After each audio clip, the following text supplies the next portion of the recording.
Hey everyone, this is Kevin from thechesswebsite.com. Today we're going to be going over a game from round 3 of the 2014 Candidates Tournament to see who gets to play Magnus Carlsen at the end of the year. Today's match is going to be played by Vishy Anand. He's going to be defending with the black pieces. White's going to be played by Shak. That is his nickname. I can't pronounce his entire full name, but that's why people have nicknames, so you can just call them Shak. So in this particular game, White's going to start out with the Queen's Gambit with pawn to d4, and we're treated by the Slav defense from Vishy Anand. Now in this particular game, after we kind of go through this, we see the accepted line. So many times you see Black will decline the gambits here, where in this particular case Black's going to go ahead and take this pawn here on c4.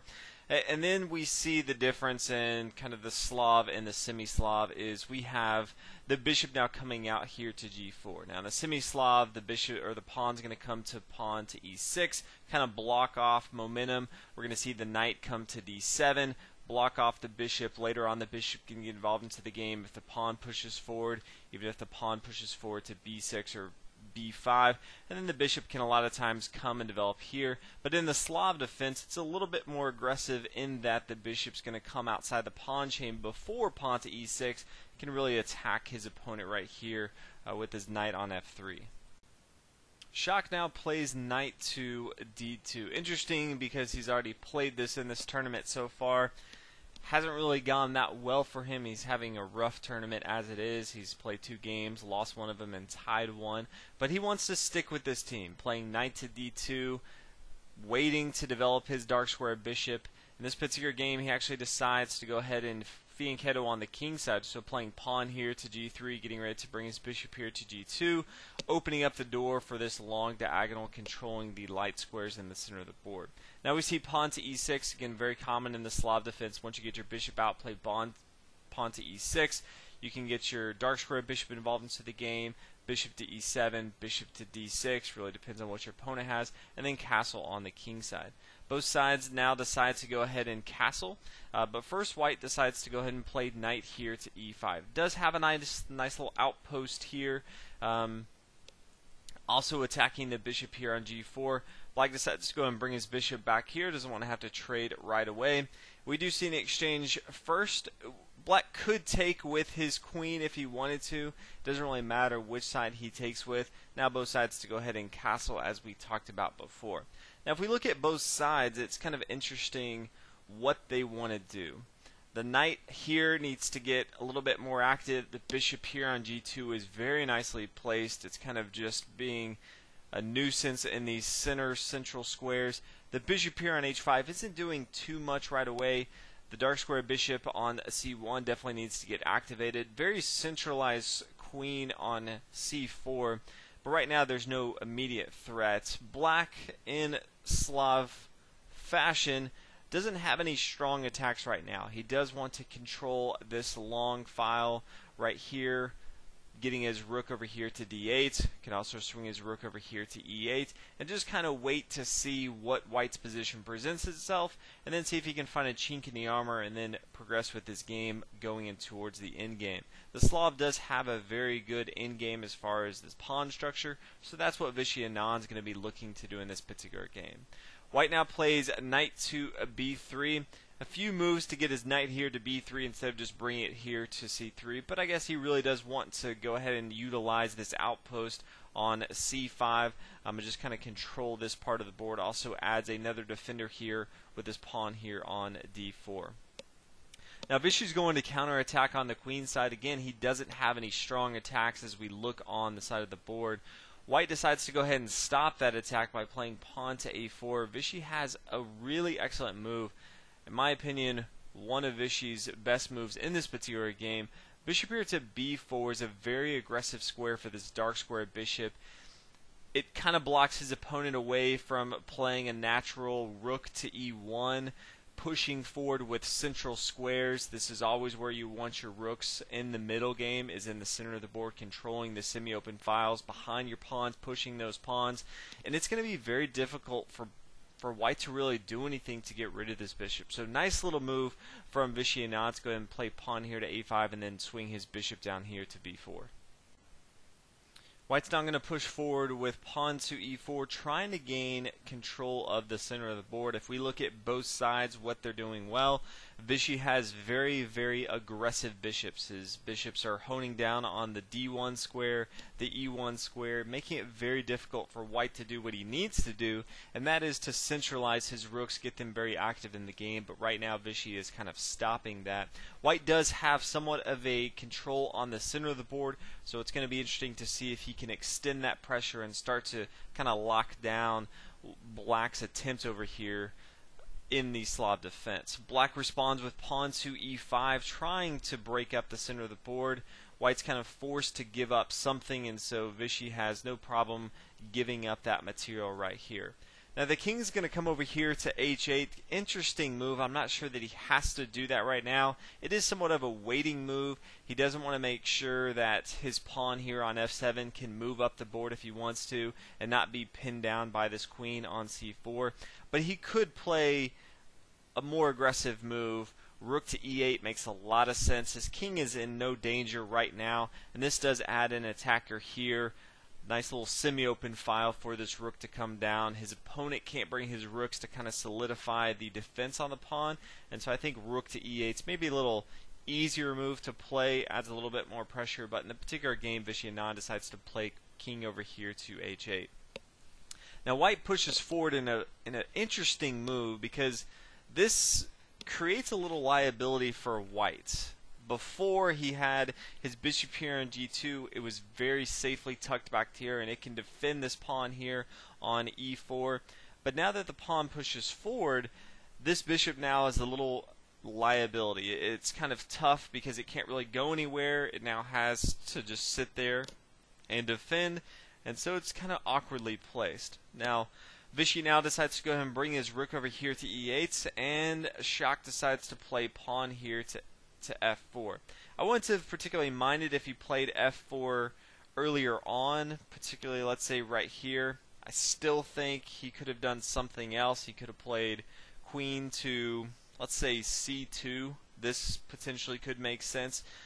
Eyeing down this square here on h7 potentially also is protecting this pawn on e4. The aggressive move of f4 could potentially work, but after we see pawn here to e4 and now the rook swing over to e8, f4 just really opens up the door. You can see the king here on g1 is extremely exposed, and White has to be extremely careful that he doesn't give his opponent the opportunity to come in and start to attack his king.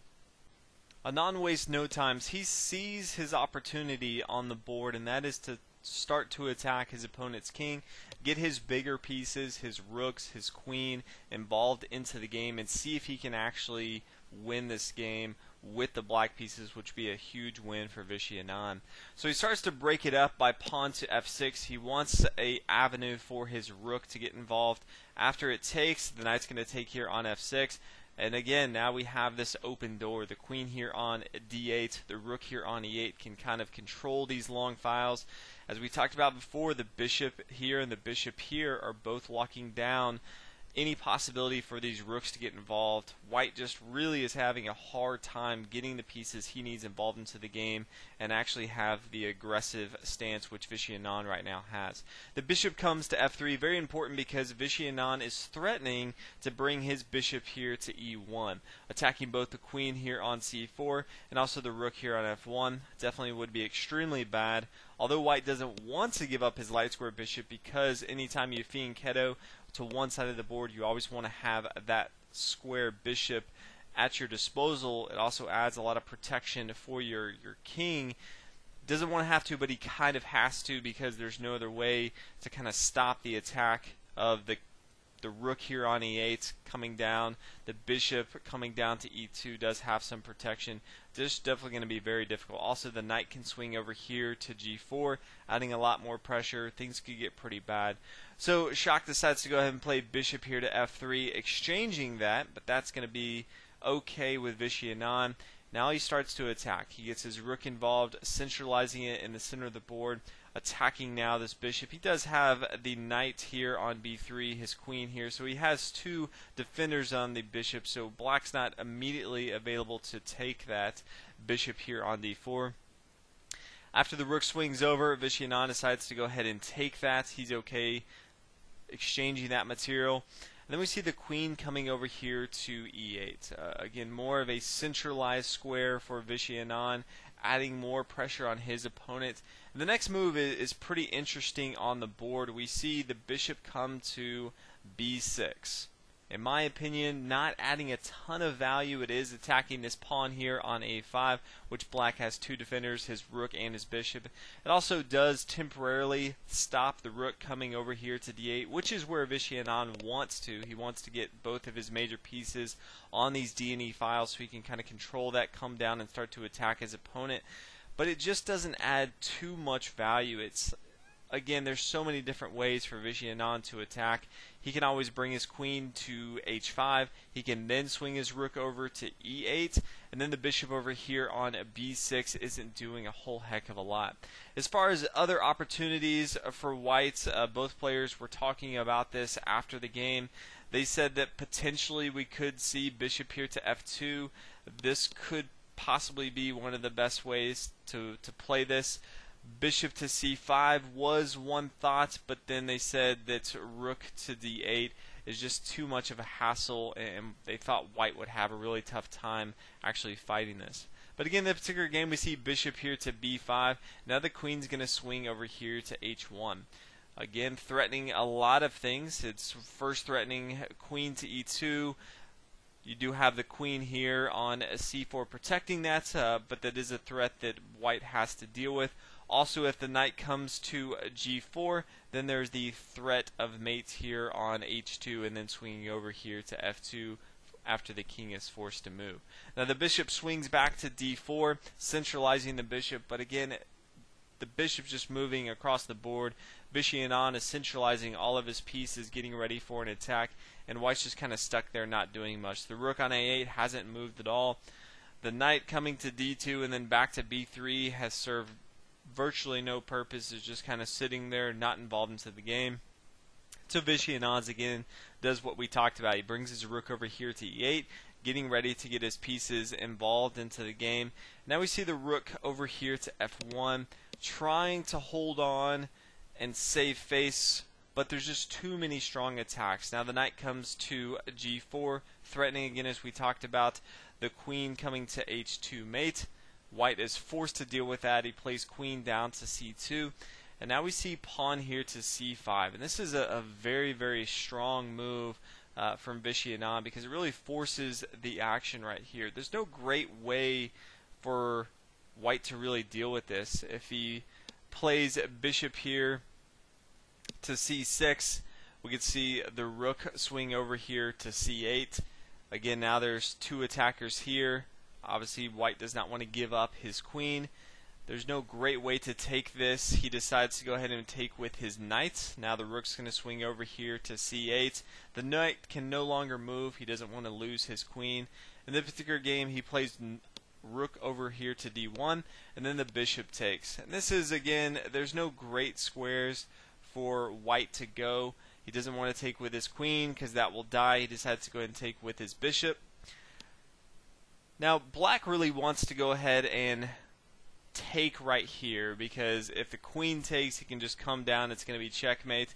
But white does have the in-between move of bringing his rook up here to d8, checkmate. That would be a very, very terrible way for black to end this. So instead of taking right away, he plays the in-between move of pawn here to h6, giving himself an out. His opponent still cannot move his bishop because the queen's going to be lost in the particular game.